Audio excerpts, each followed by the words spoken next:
Are you looking for how to make a underwater thruster at home?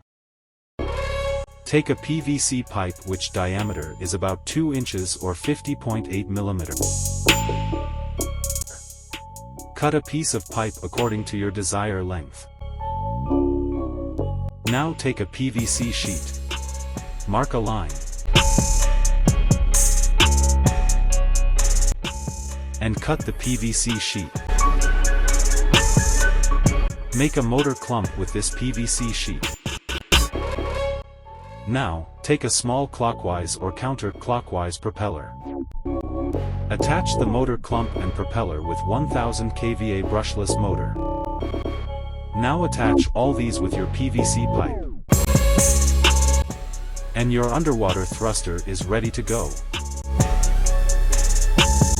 If you like the video, please do subscribe. Thanks for watching.